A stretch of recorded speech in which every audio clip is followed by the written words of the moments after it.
So the concept of insurance is a transfer of pure risk. So if you remember, there are methods of risk handling, kan?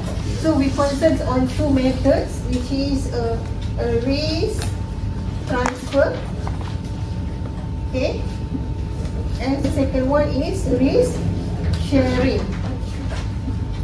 Okay, so between these two, risk transfer is practiced by the insurer. Insurance here is the conventional insurance, where the business of insurance is conducted conventionally, not following the Islamic spirit, not following the Islamic contract. So this is conventional insurance. So they prefer risk transfer mechanisms, okay, in conducting their insurance business. Okay, so how they transfer the risk? Okay, they transfer the risk from the individuals to the insurance operator. Okay, insurance operator. Ini satu orang ni lah. So individu. Okay, they have a risk. Okay, so they transfer the risk to the company. This company. Okay, so transfer. How the individual transfer the risk to the company? So they will conduct a contracts, and then this individual need to pay a certain amount of money in order to transfer the risk to the company. So that when something happens to them, so the company will pay for the losses due to the risk. Okay. So the insurance operator indemnifies. Indemnifies tu maksudnya apa? Mengganti rugi. Okay. Protects, guarantee, indemnifies the insured of a defined loss in exchange for premium. Okay, in exchange for the premiums payment. Okay, so when this individual they approach the company, they buy, they pay a certain amount that we call a premium.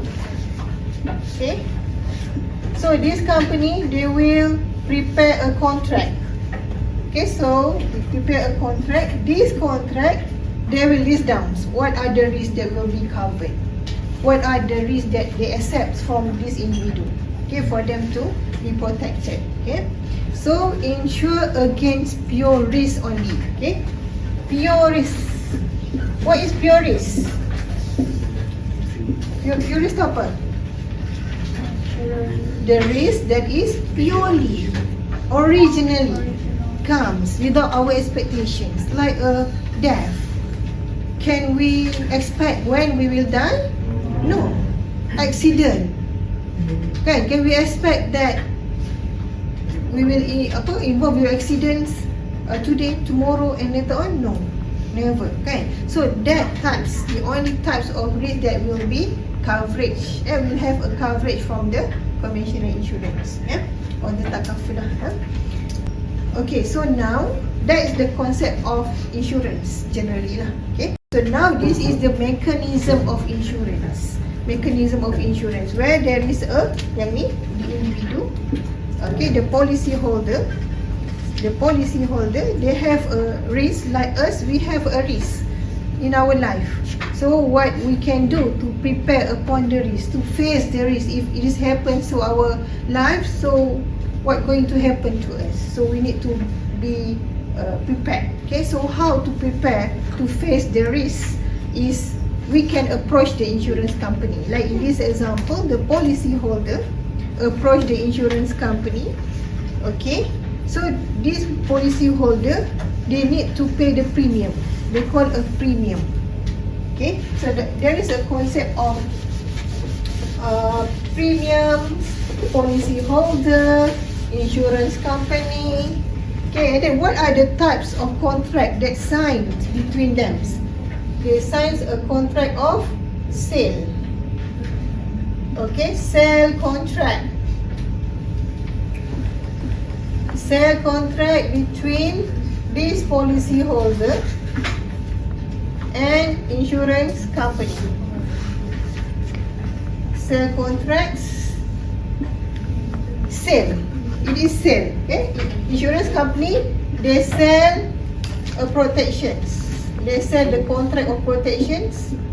Okay, this is the contract of protections. When it is contract of sale, we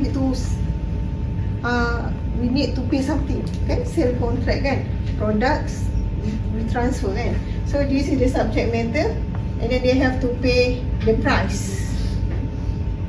The price here is called premium. Okay, premium.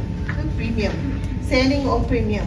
So when this policy holder, they already paid the premium, they become, that's why we call them policy holder. They hold a policy of protections. We do not call them a buyer, a seller and a buyer. Kan, walaupun dia sell contract, tapi sell of policy. So they hold the policy until something happens to them. So they will show the policy to the insurance company, and then they can make the claims. Okay, they will get a compensation from that, from that lah. Okay, so who responsible to pay all the compensation is the insurance company. Okay, so because of in the first place, this insurance company already agreed to give protections by selling the protections to the policy holder. They agree that they will be responsible on the risk. They will have a list of risks that they will protect. So not only individual need or wants to protect all the same types of risks, ada certain. Okay, for example, if a motor takaful, so the risk is accidents, the liability risk, on medical cards kan, medical cards, so the risk is rewarded, any illness, so depends on the policy here, the agreement here. Okay, if something happen to the policy holder is something that is not listed in the agreement here, they will not get a compensation from the insurance company. Okay, so that is why it's very important to be clear with the protections here. Okay, so the issue arises when the claim made by the policy holder is rejected by the insurance company, and the policy holder, the customer, do not aware of that. Kan? When something happens, then they submit the claims, it's rejected, and then the insurance company say these types of risks will not protect because it is not covered in your policy. As a customer, as a policy holder, they need to be aware on that. They need to read the policy, okay, the agreements that agreed between them. Okay, so kita ada konsep of policy holder satu, and concept of the premiums, and apa lagi, sale contracts. So usually sale contract is sale of goods and services, okay, tapi sale contract here is selling of protections. Okay, why conventional insurance is not comply to the Sharia? The first one is the law of large numbers. Okay, law of large numbers. This one is they use statistics and the actual science. Means that for one policy holder, so let's say they want to protect the policy holder. So what are the types of risks? So they will go to the statistics, and then law of large number, maksudnya in population, in Malaysian populations,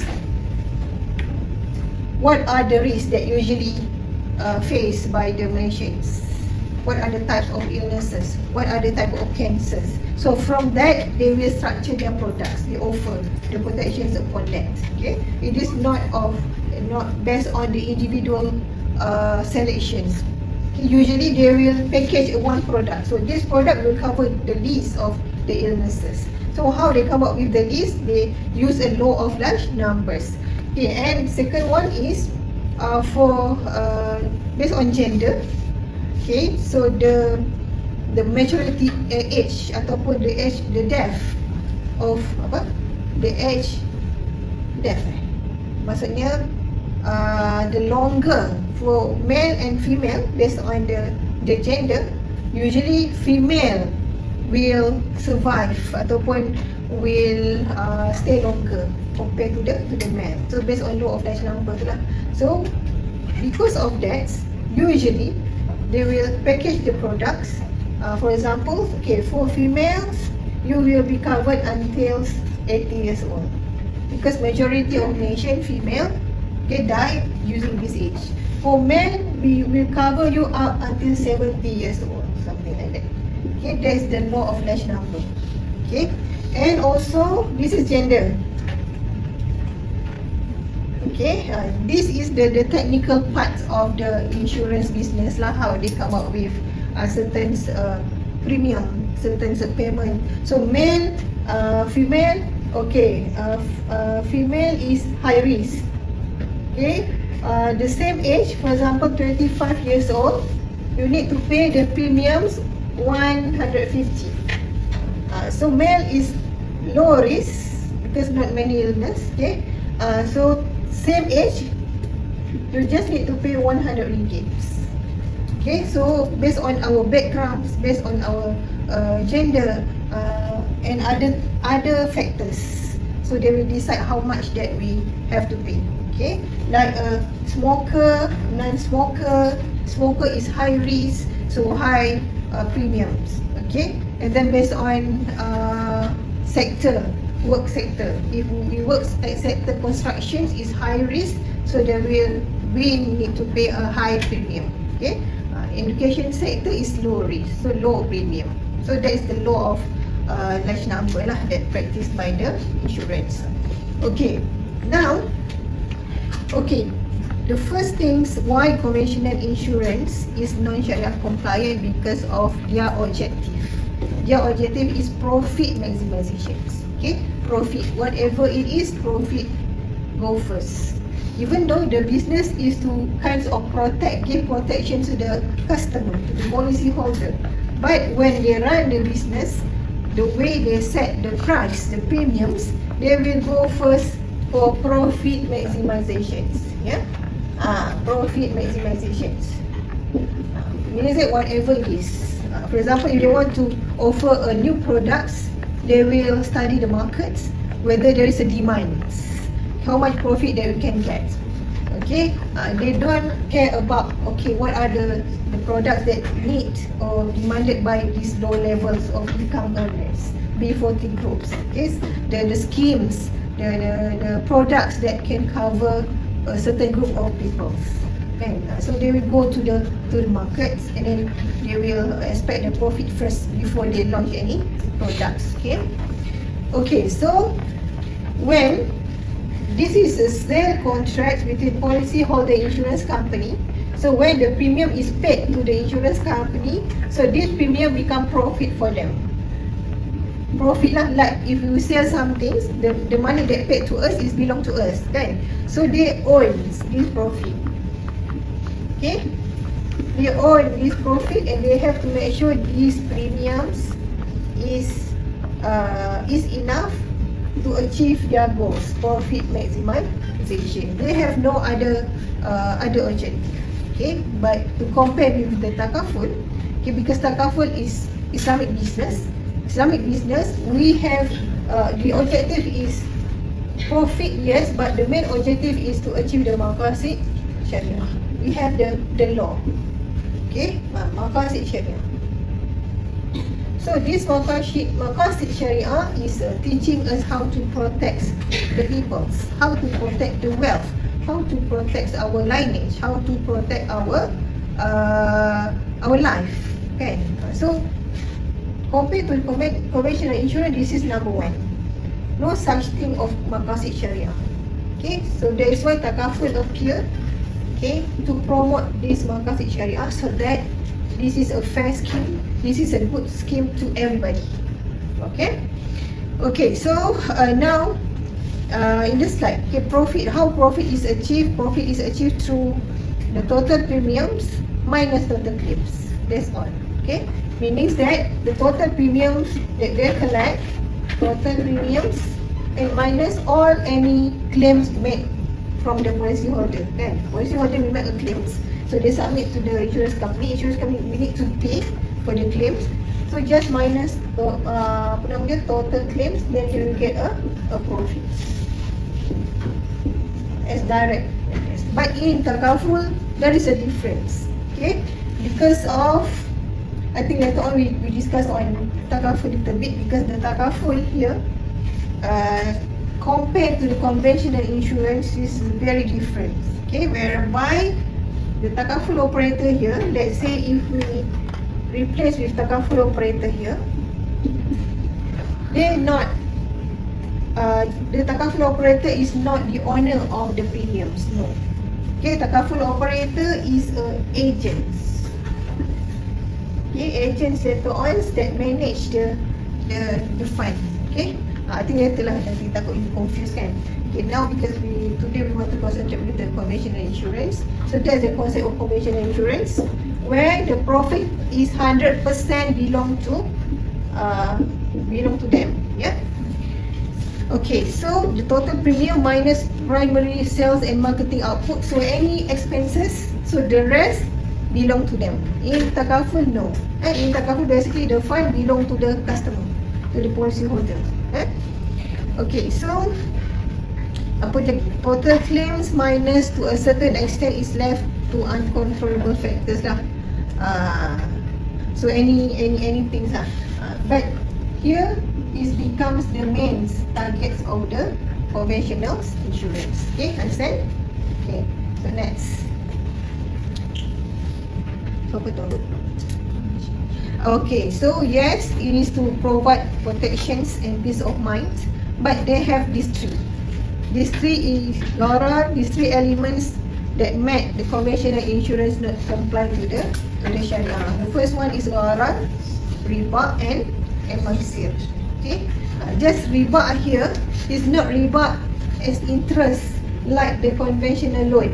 Okay, please do not say like conventional insurance practice interest. No, interest only exists in financing, in loan. Okay, so no loan contract in insurance, tak ada. So no interest, yeah. So riba here is different types of riba, because we have learned that riba consists of riba apa dia? Riba al-faid and riba al-nasi'ah. Kan? Riba that involve in loan, yang macam biasa kita discuss with the conventional bank, and riba that occur in sale contract, exchange of goods and services with money, which is unequal exchange. Okay, so conventional banks, it is riba an-nasi'ah, riba in loan. Okay, but here is riba in sale contract, because conventional practice sale contract, riba in sale. Yeah. Okay, so let's move to the next slide. Okay, gharar. What is gharar? Selalu jumpa kan? Uncertainty. Okay, uncertainty. Maksudnya if we sell some things, I want to sell my marker pen to you. I just said like I want to sell to you without mentioning the price. Then when you ask me how much you want to sell, I will tell you later. Yang tu uncertain. So in Islamic contracts, everything must be certain. So we have Islamic pillars, the pillars of the Islamic contracts. So we have to ensure the pillars here is certain, have certain elements, and it is there in one contract. For example, the first pillars is apa? Ijab and qabul, offer and acceptance. There must be one party offer, the other party showing acceptance to the offer. It's not by force. Kan? Sometimes it's happen in shopping mall ke mana-mana, when we just pass by one store ke apa, dia just tarik kita kan, nak jual credit card, they force us to sign for the credit card. So no, cannot be like that. Okay, so Islamic contract, it must be a consent between the party that offer and consent by the party that accept.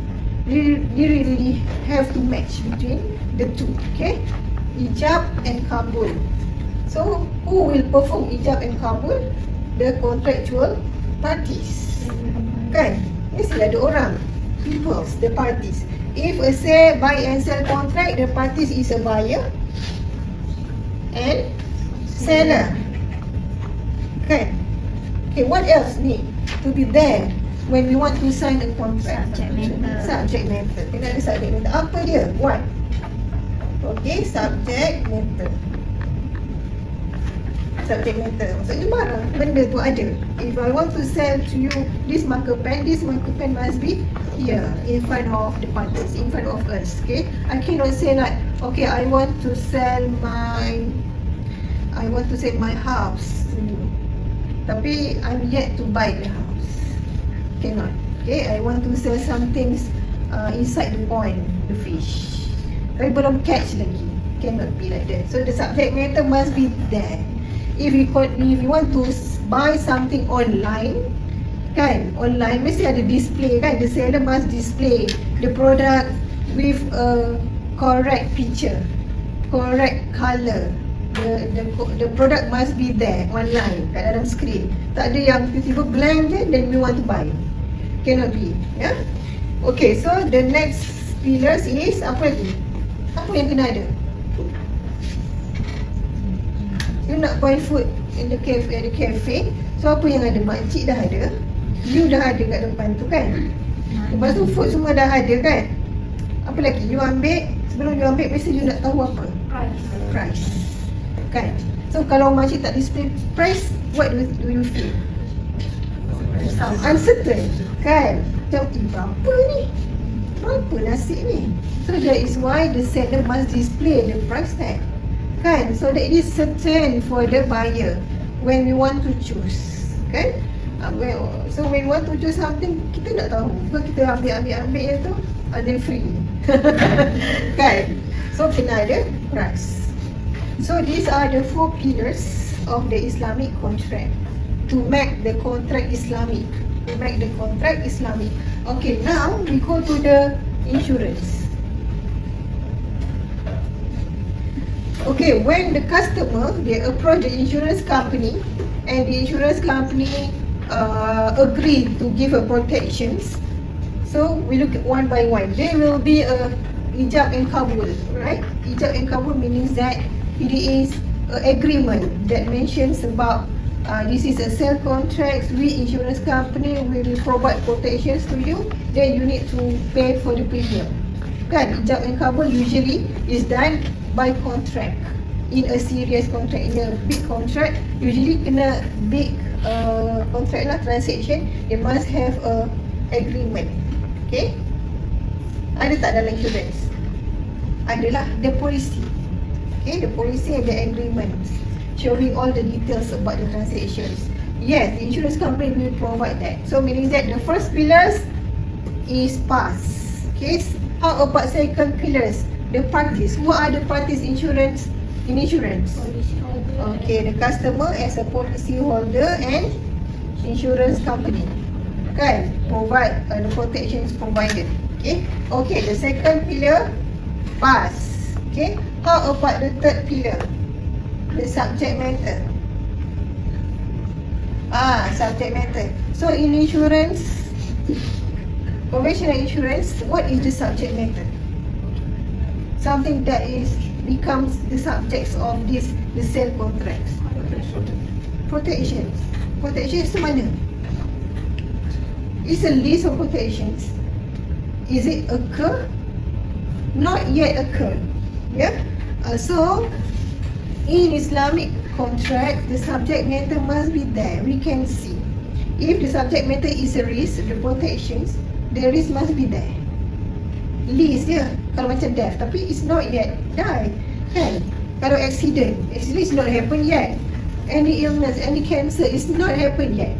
Okay? So that is why the subject matter having apa? What's the elements? This is not past, fail. Elements of gharar, uncertain. Kalau death, uncertain kan? Betul tak? The insurance company cakap, the insurance company say, okay, we expect that you will die in year 2030. Tarikh. If they can expect that, then it should be okay. No gharar element. It is certain. And risk of illness, cancer, ada date dia sekali. If they can provide the specific date when the risk will happen, okay, there is no gharar element. Okay, so that is why all the protections there is uncertain. It's not happened yet. So gharar elements appear. Okay, subject matter is not pass, fail. Okay, how about the rest of the number 4? Pillars number 4, price. Price is there? Price okay kan? Sebab price here is the premium. The premium. Okay, so number 4 pass. Only number 3 fail. Okay, that's the elements of gharar. Okay, next slide. certainty is very important. Let's say I want to sell to you something, you should know the subject matter. You should know how much the price. Okay, you should know the parties, the other parties. So that is why in online buy and sell, in online shopping, kan, we can know, we will know the backgrounds of the seller, kan, apa nama kedai, or the shops, where is the shops, okay, and then the goods that offer by the seller. So everything, okay, when you want to buy something, you cannot be like blindly buy that things. Even you have to read the reviews first, okay, so that whenever we enter into transactions, we actually consent to what will happen. Okay. Okay. So there must be just elements. Okay, and mutual consent lah. So mutual consent is offer, acceptance, clear price, considerations and intention, and full capacity. Full capacity meaning that the parties that enter into the contract have a capacity. That is why when it is the contract is not valid if we do a contract with the children. Children tak boleh. They have to attain age of 18. Below 18 years old, they have to be accompanied by the parents. Yeah. So it is eliminations of factors affecting the free consent. Kalau if it is allowed to do a contract with children, they must have, probably it will have elements of force, and because the children is incapacity to do the contract. Yeah. Okay, dah. Next. Now riba. Now the second one is a riba. Riba in my sale. So riba, as I mentioned, okay, riba have two types. Okay, riba that occur in loan, that usually we call interest. Okay, and riba that occur in a sale contract or exchange contract. Okay, sale contract. It is unequivalent counter value. Unequivalent counter value. In exchange contracts in Islam, when you want to exchange something, we must exchange with equal value. With equal value. If it is unequal, it will bring unfairness to the other parties. So that involves riba.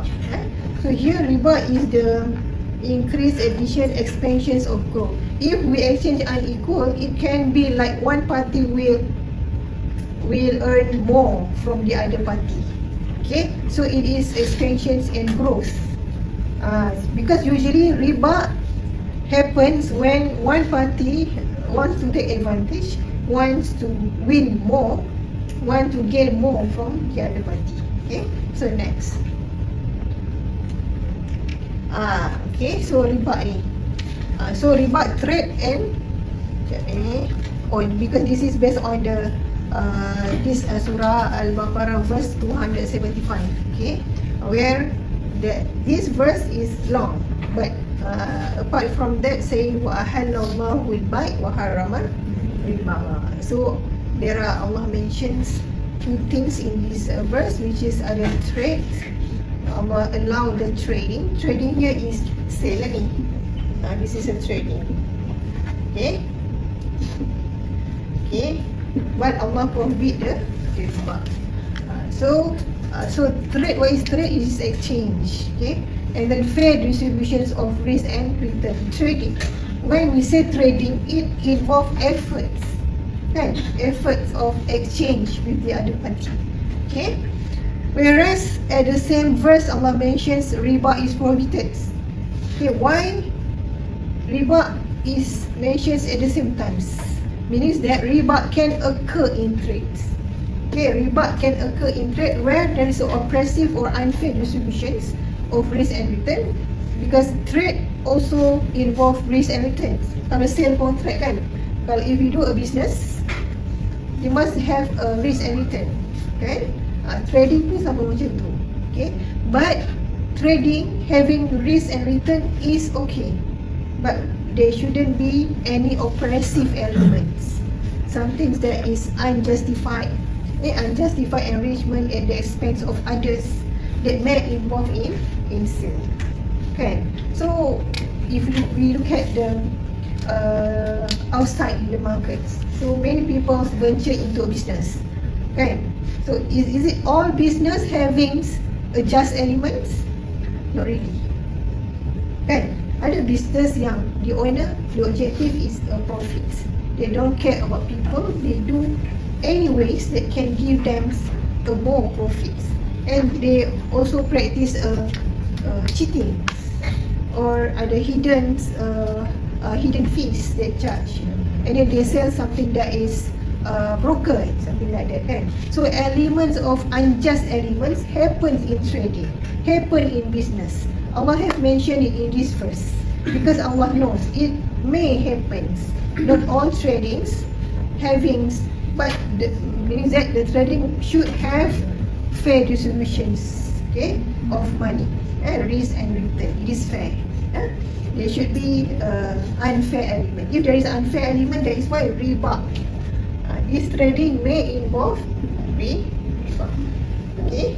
Say like we go to the night market, we want to buy oranges, kan? And then the seller mentions like, okay, 10 ringgit, 10 oranges. Then we buy that the oranges with 10 ringgit. But when we bring the orange home, we found that only 5 oranges is okay, but we couldn't eat the rest of 5 oranges.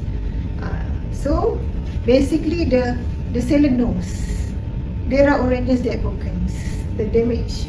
There is oranges that already damaged, and then they still sell it to the buyer. Okay, so in that case there is unfair.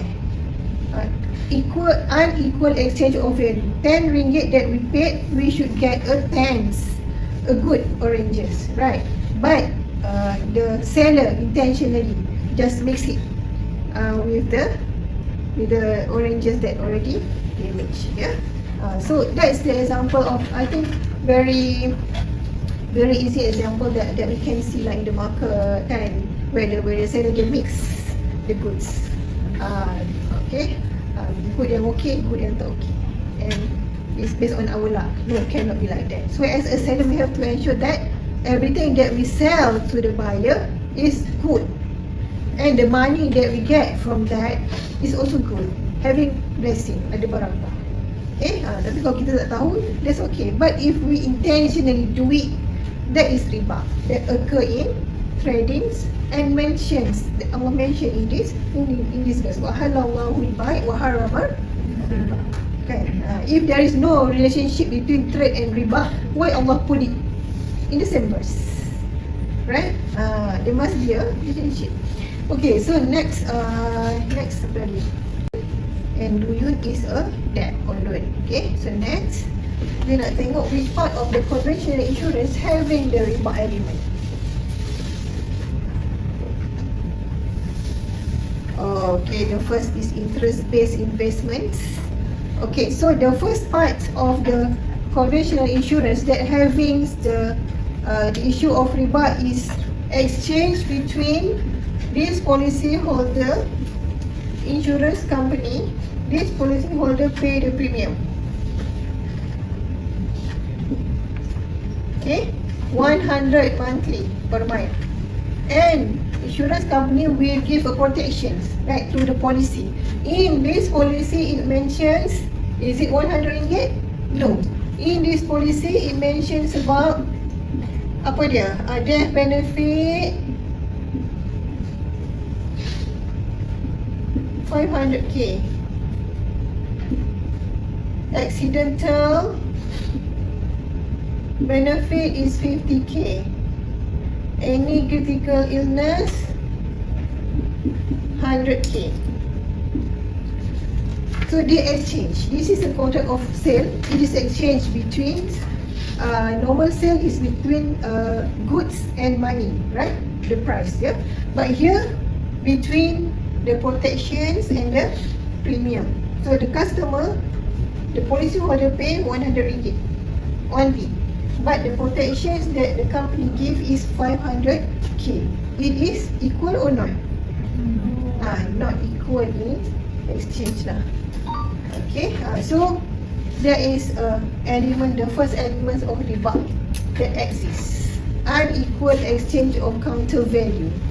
Okay, so the protection is beyond the premium. Okay, the second element is this insurance company, when they receive a premium, how they want to increase their profits, they will go for investment. Okay, so this, the investment is, they will choose the investment that can give a high profit, which is does not necessary to comply with the Sharia. So the investment having the riba element juga, the interest elements that occur in investment part lah. So interest exists in conventional insurance on the investment sahaja, not in the loan. Kalau loan tu is a bank, conventional bank. So conventional insurance does not practice loan. Okay, so this is the second part and this is the first part. Clear? Clear. Okay. So next element is maisir. What is maisir? Maisir is a gambling. Okay, tak apa. Tengok kat sini je, jangan tengok kat slide.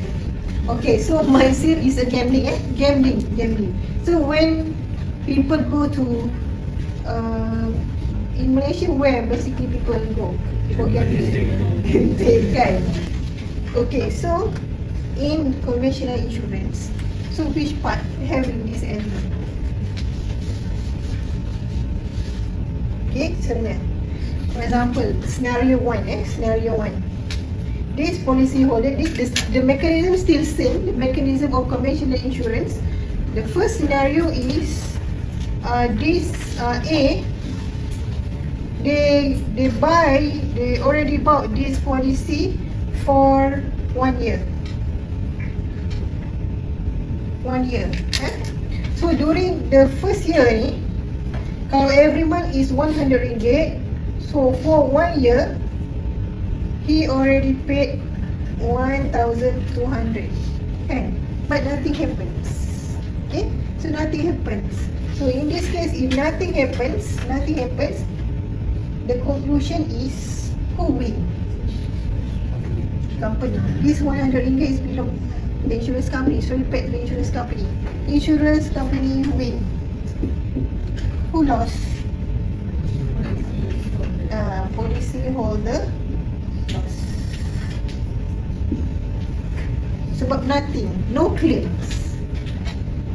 He get nothing for the first year. Second scenario, B pula. B just subscribes to this policy for 2 months.